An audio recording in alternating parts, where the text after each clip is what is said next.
Hi there, Marlene and Zaffo at the lake. I've just been swimming. Zaffo swims all the time. Um, I put on a t-shirt just for you because this is YouTube and that's not Scandinavian, so we're not naked on YouTube. But um, I'm going in the water again in a minute, so I will be.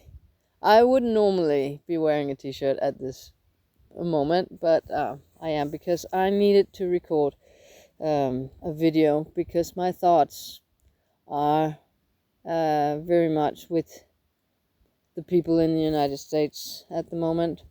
Not that I have any connection there at all, but you're part of the world. You're a big part of the world, and what is going on is just terrible, and it kind of fills my day a little bit. So I had to watch quite a bit of YouTube in the morning instead of getting out with Zaffo. She wasn't very pleased with me, so now we're out. And of course, I'm referring to today's the 13th of June, so I'm referring to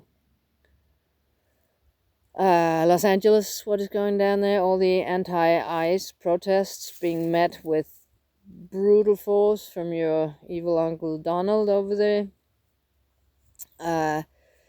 So I don't know where it's all going to end, but I was thinking about his big birthday parade tomorrow. In Scandinavia, the sun has set in now. There's a high pressure over us, and for the first time in a long time, we have a 4-day, or maybe even longer, a week of sunny, warm summer weather. Almost no wind, suddenly no rain. But I hear that it's going to rain on his parade tomorrow, his expensive military North Korean style parade, and we're shocked over here. It's just so weird that it can happen in a big nation like yours. That no one so far has had the power to stop him and his cronies in destroying your democracy. And the reason why I was going to talk about that today is that this weekend, these days, on Bornholm, the island where I'm going to work in Denmark in 2 weeks, is this weekend the political folk meeting that takes place every year. I'm just watching my dog. Something's happening. Zaffo? No. No, get in. Don't go there. Okay. There's the political folk meeting, a celebration of democracy, as it's called. It takes place every year on Bornholm, and with the prime minister and a lot of politicians and a lot of, you would call them influencers today, but a lot of organizations, associations. They have a tent on the big marketplace. There's a whole town on Bornholm that's filled with people. And when I lived there, I used to participate every year. It's a wonderful, wonderful event, and celebrating people's rights to come close to their politicians. You just walk through the whole marketplace, and all of a sudden you walk next to one of your MPs, and well, some have a beer in hand, some are just going to the next event, and you have a talk as you follow the crowd to the next venue or next venue. There are venues all the time going on. There are talks and all the tents, and it's a wonderful, wonderful thing to be at. And that's going on. I bet they are talking a little bit about the United States. That's not going to take up the whole meeting because there are things in Denmark that needs to be addressed as well, and in Europe, and other subjects. But the way that we in our time are witnessing the crumbling of a large democracy, that is on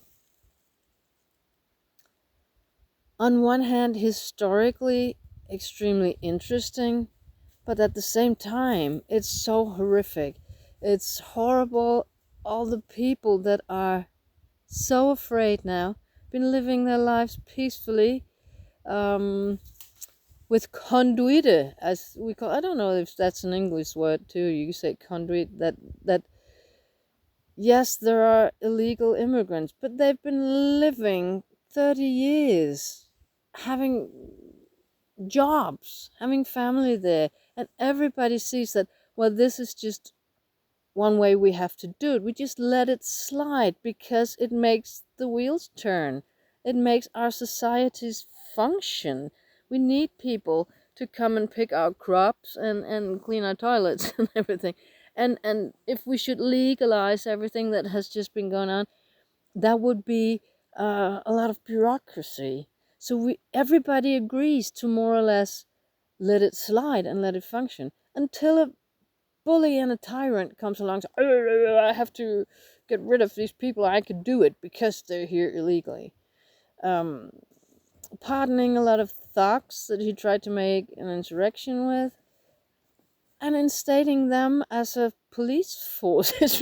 It's so it's so extremely unthinkable when you just talk about it, or when you just try to make the tale of what is really happening. So this happened, this happened, this happened, then this guy got instated by some of the millionaires because they wanted a useful idiot in the presidency and take over power, and and, and everything just played out the way that all sane people with a little bit of intelligence could see what was going on and what was going to happen, but nobody had the power to stop it. It happened anyway, and it's amazing. Not amazing in a very good way. It's frightening. Uh, it's literally frightening, and I do regrettably think about it every day when I wake up. And I don't want to. I'm in a peaceful Swedish forest and I go swimming with my dog in the lake every morning. But it takes up a lot of space. And so I just wanted to share my thoughts with you on it and my worries now that we are coming up to Saturday the 14th. I know that there is about 1,800 of the No Kings protest. Now, we do kind of like our kings over here in Europe, but they don't have any power, so it's okay. They only have ceremonial power now, and the royal courts play only a little role in yeah, maybe to some people a bigger role in business life, but in the political reality, they don't have any political power. So, but we understand where you're coming from, and we know what you mean by No King's Day, I guarantee you. And our hearts go out to you. We shake our heads in disbelief of what's going on. But the more very good YouTubers are explaining the laws and rules of what you can do, what you cannot do, it's clearer that if you have evil intentions, you can play. Uh, you can play the game of taking over. It's a hostile takeover of power, the way I see it, and it's done. A democracy only functions if we all agree to follow the rules, and by that I mean that the courts, the judicial system, they can say, no, you cannot do this, this is illegal. And people will say, okay, then we won't do it. But evil Uncle Donald doesn't care that things are illegal. He doesn't care about being dragged into court. He just does everything anyway and takes the blame after, like all kinds of toddlers testing um, their parents' limits would do. And to watch that unfold in real time, that if you just have enough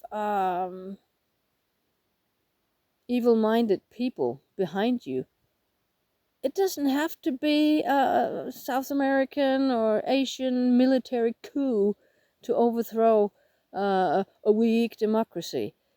We all thought that that the United States democracy was extremely strong, and it seems it's not. And that, of course, makes everybody think, well, what about my democracy? Is that strong enough to withstand people with evil intentions? Would we have everything ready to say, you can't go there? Or would we be a population of people that would stop some politician from going in and trying to take over? And that makes you wonder. We thought that the Americans would be a little bit more sane. We thought that at least black communities, Latino communities would say, no. That Mr. Trump, he's not good for us. He's a racist and a rapist and everything else is. And say, no, let's go with the brown lady. She's there for us. But they didn't. They didn't. And yeah,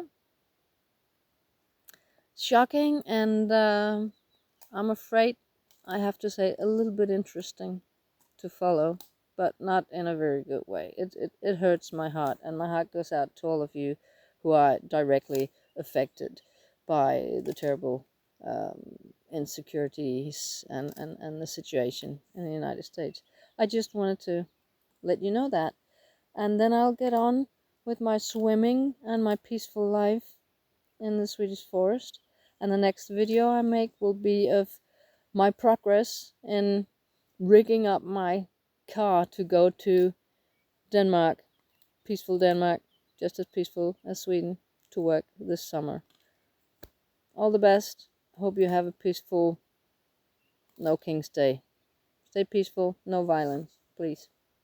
Bye bye.